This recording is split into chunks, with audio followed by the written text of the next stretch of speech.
আমাদের আজকের গন্তব্য ছিল ছমনসি। হ্যালো এভরিওয়ান, আপনারা সবাই কেমন আছেন? আর এই তো আমি কেয়া বিউটি পার্লার থেকে কেয়া। তো কথা বলতে বলতে আমাদের পার্লারের লোকেশনটা আপনাদেরকে একটু দেখিয়ে দিলাম। তো আমাদের আজকে গন্তব্য ছিল ছমনসি। তো কথা বলতে বলতে চলে যাচ্ছি আমাদের গন্তব্যে, যেহেতু আজকে আমাদের হলুদ সাজ ছিল এবং বাইরে প্রচুর পরিমাণে বৃষ্টি হচ্ছে। সব কিছু মিলিয়ে একটু লেট করেই বের হলাম, তারপরও বের হয়ে গাড়ি পাচ্ছিলাম না, এরকম একটা আবহাওয়া ছিল। বাইরে প্রচুর পরিমাণের বৃষ্টি, আর আপনারা ওয়েদারটা দেখতেই পাচ্ছেন যে কি পরিমাণে বৃষ্টি হয়েছে বাইরে। তো আমরা যখন গাড়িতে উঠি তখনও বৃষ্টি পড়ছিল।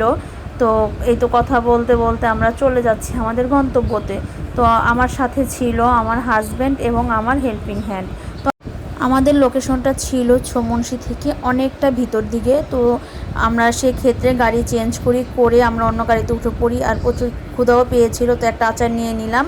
খেতে খেতে আমরা চলে গেলাম ব্রাইডের বাড়িতে। আর গিয়ে দেখি যে কি বিশাল অবস্থা, বৃষ্টিতে ব্রাইডের বাড়ির অবস্থা পুরোই খারাপ, এবং কি উঠানের মধ্যে মানে হাঁটার মতো অবস্থা নেই, তারা ইট বিছিয়ে রেখেছিল।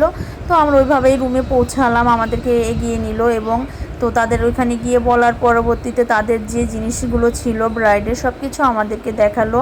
তো এই জিনিসপত্রগুলো দেখানোর পরবর্তীতে আমরা ব্রাইডকে রেডি করছিলাম। কাজ শেষে বাইরে আসলাম, দেখলাম তাদের এত সুন্দর লাইটিং এবং সব কিছু বৃষ্টির কারণে শেষ। তো ওনারা মন্দিরের ভিতরে কিছু শ্যুট করছিল, এবং কি ব্রাইডকেও একটু দেখিয়ে দিলাম যে ওকে খুবই সুন্দর লাগছিল আমাদের কাজ শেষে। তো ব্রাইডও খুব হ্যাপি ছিল আমাদের কাজে। তো এই তো ব্রাইডের কিছু ছবি আপনাদের সাথে দেখালাম এবং কি শেয়ার করলাম। তো আপনারা বলবেন তাকে দেখতে কেমন লাগছিল। Tata, by.